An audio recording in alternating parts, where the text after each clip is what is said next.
Housekeeping. We've had some tweets. Yep. Amanda tweeted us saying Yep. she finally watched the rest of Stranger Things Season 2 with her husband last night, so she was able to finish listening to the Nerd on Nerd episode about it. She said, well done, Ellie and Liam. I enjoyed the conversation and you brought up a lot of the things I was thinking about it. She said, I think the Elle jerking Max's skateboard makes sense. It is jealousy, but as Liam said, that makes sense for that age, and Elle isn't socialised like other kids, so her emotions are always brimming at the top, so her reaction makes even more sense. And Amanda said, Ellie, there is a Marvel Runaway show. It's on Hulu here in the States. Not sure how/when it will air in the UK. Yeah, I need to find a way to watch that. Yeah. Oh, and I think this was... So that was obviously in response to the Stranger Things 2, which was the Introducing Ellie episode, I think. Yep. She also tweeted us saying she's halfway through our newest episode, and Ellie, she's so sorry to have upset you. She did not mean to have me on her podcast behind your back. She already has some ideas to get you back this year, and also thanks for the kind words about Culture Pop A Go Go later on. Even though I fucked up the name of it. Yep. She said, I suppose I'm going to have to buckle down and see Wonder now, because I think I was raving about it. Yeah, you were, yeah. Also looking forward to a Star Wars special and a future Thor Ragnarok special. She said, just watch it again, Liam. It's a fun movie. It is a fun movie. I'm happy to watch it again. It's no longer in cinemas, so we're going to have to wait until it gets a home release. I think we should, though. I think for that, because I think we let ourselves down with specials at the end of the last year. Yeah, we did. We fucked up. No. I think we could... Sorry, I'm not doing a we fucked up there. Oh, did you record the Star Wars special then? Because I don't remember that. No, but the others, I watched them really quickly when they came out, when it would have been the perfect time to do and release a special. Yeah. And you didn't, did you? Okay. I did for Justice League. I did for Star Wars. Not for Thor Ragnarok, which is the only one people care about. One out of 3. Yeah. So there's not a we, is there? Well, fuck you. Yeah, I don't know. Sorry. Positive thinking. Yeah. I don't know. You're wrong, Liam. But I respect you. Should we stick now to doing specials for home releases or not? I think so. I think we should do specials. I think we could still maybe do a Star Wars one. Okay. Now, I think we could probably manage that. Yeah. Realistically. Yeah, maybe. But the others, I think maybe we say, look, we messed up, or Ellie messed up. Yeah. Whatever, and we'll do the home release version. So that would be Thor and Justice League. Yeah. Okay. Oh god, that means I've got to rewatch Justice League. Yeah, me too. No. Unless they release that Zack Snyder cut, and then I wouldn't mind watching it again. At least then, yeah, I guess there's something slightly different about it. We'll see. We'll see what they release. Alright. So you responded to that, saying, I was only kidding. I'm always secretly happy when more of the world gets to experience Liam. Yep. And Amanda said, the partner thing is a cultural difference. In the US, it tends to mean same-sex relationships because it took the US way too long for same-sex marriage to be legal. She said, when my family went to Scotland in 2004, I had to keep explaining to my birth father that partner had a different meaning in the UK. And when people called my stepmom his partner, he didn't need to go apoplectic. Did I say that right? Apoplectic? Probably, whatever. Yeah. I'm pretty sure he still doesn't understand to this day. And then in response to your response, she said, for real though, I've been thinking about having you on for more sci-fi films. If we can make the time differences work, would you want to do A Wrinkle in Time with mixtape montage and Amanda in March? It would be for our celluloid ceiling series, which honestly, A Wrinkle in Time I think looks terrible, so have fun. I'm sure I will. Lee also tweeted, because we kind of mentioned how it was late. It was super late. Like, that was our Christmas special when it went up on like the 3rd of January or something. Yeah. Lee said, excuse accepted, especially since it's the same one we're using about our Last Jedi episode, so I suppose it's all right. You should go listen to that episode because it was really good. I mean, you should go listen to all of the Atlantic Screen Connection episodes because, like, the way I look at it, right? Amanda does this like really fun like conversational podcast, and I feel like I'm sitting discussing films with friends. Yeah. And then Lee and Jason's podcast, I feel like I'm back at uni in a lecture about films, and I feel like I should be taking notes. But in a good way. Yeah, like for me, that's do it the really sort of thing that I love. Yeah. So it's not a diss. But to be fair, like I didn't do it at uni, but like when we guested on their show and stuff, I find it really interesting to hear those two talk about films. Oh yeah, like I did it at uni, and I've kind of forgotten everything since, and it's really fun listening to them and kind of reliving my uni days. Gibbo tweeted saying that he loved that Ellie tried to read out the tweet. In the last episode, Liam asked for people to just send him random stuff, so that's what he did. It's fair, Gibbo. Tom Hogan tweeted saying, "Hey, I'm sorry, but I moved from iPhone to Android and there's been an adjustment period. I'm a few eps behind, but catching up. I'm back, baby, or rather, you're back on my phone again. It's nice to have you back in my ears. 280 characters allows for lots more rambling." Yeah, it does. And then he said, "It's 12:30 at night, and Frankie is in bed laughing to your podcast. I think you have a new fan. Yes, late to the party, but not through lack of trying." Frankie, do you want to explain? Tom's other half, There we go. who we play D&D with. Yep. And then Tom also tweeted a meme. Yes, oh my god, the meme is good. I'm glad Tom's back. I've missed this. Yeah, he said, ironically, not Tom, sending in stuff is kind of a meme in itself now. Yeah. And sent a little picture, which is just beautiful. I've retweeted it from the Nerd on Nerd account, so if you haven't seen so it... go look at it, people, because it's very well done. Yeah. Lee also tweeted, mentioning that in their last episode, the Last Jedi one, they gave a sneaky quick little shout out to us, Nerd on Nerd, and then sort of pimped us out a bit, so thank you very much, guys. Lee. And that was it for housekeeping, except for the fact that I've finished the 7 seasons of Gilmore Girls. Yeah, how is it? It was good enough to make my top 3 TV shows of the year. That's fair.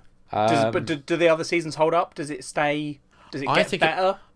Does it stay the same? I think it stays the same. It stays consistently great. A lot of people, Amanda herself was saying that season 7 isn't that good. And there was some behind the scenes stuff going on where the main writer stopped writing for that season. Oh, right. The creator and writer. And I still felt tonally it still worked. Okay, that's fair. I really enjoyed it. And tonight, myself and Kat watched the first episode of the 10 years later, a year in the life kind of Netflix thing they did. And honestly, it was so good because we finished it last night and I was like, I'm so pleased we don't have to wait 10 years to revisit these characters. Yeah, that's fair. It was ridiculous. Season 7 finished and Netflix was lining up the year in the life with 5-second countdown.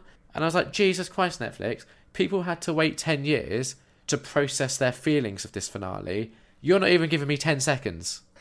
And you're immediately here's more 10 years later. I'm like, no, I need to digest what I've just seen. Fucking I guess that's one of the problems with Netflix, Liam. Yeah, one of them. There is just one more thing, though. Yeah. Just before you move off of housekeeping. Yeah. It's the bit that everyone's been waiting for. Yeah. It's you set yourself a challenge, Liam. Well, I think we both set you a challenge, but you were involved. It was a group decision. I think it was my initial idea. Yeah, I think it might have been, and then I just sort of took it on board and loved it. Yeah. So, at the start of the year, Liam, you had 1,091 films in your DVD pile to watch. Yeah. And you set yourself the challenge originally of getting below 1,000. I was optimistic. It really was. That challenge then changed. Yeah. When you went way over, and I believe that by the end of the year, so sort of the last few months, you'd set yourself just getting below the original number. Yeah. Which was 1091. Yeah. Did you do it? Because the last time we checked, you were on 1085, but you did have a shipment coming in. So, it's very suspenseful. Everyone, you could have done it. You might not. We're going to find out. The shipment came in. My birthday happened. Christmas happened. Yep. And I brought a load of 4K films. They released a load of Christopher Nolan 4K films, so I had to buy them. Right. That's a problem. You're not filling me with confidence. Alright. It's not as bad as I thought it was. Okay. I ended the year with 1,100. So, only 9 films over. I mean, you failed. So, failed, there's that. I have a new goal this year. Okay. It's to get below the number I started on last year. Okay. So here's my thinking, Liam. Yeah. Was that 1,091 that I was on last year? Yeah, 1,091. So at the moment, you'd only have to watch 9 films and not buy anything. Yeah. Which won't happen. My thinking is, I don't think you're going to do it. But I was only 9 films off of it. Yeah, and originally your goal was to get below 1,000. Yeah. So if that goal was so unrealistic, I'm just going to assume that your initial goal for this year is going to flop at some point, and then by the end of the year, you'll be going, all right, I've got to get below 1,100. You know what though? Barnes and Noble are going to have a bloody Criterion sale. Okay, but here's the good thing. So you know what the big issue was last year, don't you? Wasn't it just sales and shit? You just kept buying stuff. It was the HMV 5 for 30. Yeah, right, of course, yeah. Guess what? Go on. I've stopped doing that. Have you? Yeah, I I'm proud of you, now buddy. pretty much, if I really, really want to see a Blu-ray, I'll just buy it by itself. I won't do a 5 for 30. Yeah, because you don't need to. But more importantly, I've pretty much I've massively slowed down on buying Blu-rays. I try and just stick to 4K now, and they're not releasing a lot of 4K stuff. Yeah, so the actual market itself is slowing you down. Yeah. That's good. So there's a chance. There is a chance here, Liam. The issue is, I am spending more time watching things on like Netflix and Amazon Prime.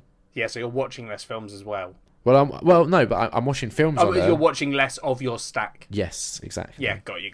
But you know what? I'm really optimistic that I can do this because this is our optimistic episode. Yeah, no, that is a good point. I believe in you. I've got your back. I think you'll make it. Yeah, and I think there should be an incentive for me to do this. No.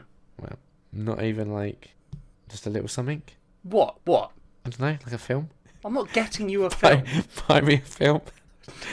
Jesus. I think this is when you realise my addiction's become out of control. When I'm like, Yeah, if I watch films, will you buy me films? Can you imagine a heroin addict being like, look, if I go cold turkey for a week, will you buy me some heroin? It's genius, right? No. No, it isn't. Maybe I should get a different treat. No, the fact that you called it a treat is putting me right off. I'm not getting you a treat. I think if I'd had an incentive, I could have done it. Oh, well, okay. So if there's an incentive, right? Yeah. There also has to be a punishment. Okay. Which would be you buying me a treat. Okay. If you get below 10.91, I'll buy you one film. Yeah. If you do not get below 10.91, I get to take the stack. No. That's not fair. Oh, what if I get to randomly pick a film in the stack and you have to sell it? No. Oh, you thought about it though. That's interesting. Well, I was just thinking, like, you know, some I wouldn't really care about. I'm trying to sell some anyway. But what if? So if I do it, you buy me a film of your choosing. Okay. If I don't do it, I'm sure, like, I don't know. Maybe you have to. You get to choose like the next 5 films that I watch, and I have to watch those 5 films in that order that you choose. Okay, that's interesting. I can get on board with that. Yeah. So you can make me watch like anime bullshit. They have to be from the stack, obviously, because otherwise it doesn't really help. But yeah, you get to choose like the first 5 films that I would watch of 2019. Okay, I'm on board with that. I can get behind this. You need to make a note of this somewhere because I will forget. Yeah, I don't know where to put it, but I'll put it somewhere. All right, cool. And yeah, that's the deal. Okay, I'm on board. Virtual shake hands. There we go. Done. I'm gonna fail. Yeah, I know. No, optimistic. This is gonna be brilliant. I'm gonna get. You're gonna do it. What happens, right? If I get to like 1,090 and then the film that you buy me tips me over? No, I think the film that I buy you cannot be included in the count. Okay, cool. That's fair. That's fair. Yeah.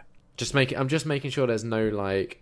And you have to get below. You can't get to 10.91. You've got to be below 10.91. Yeah. I agree with that.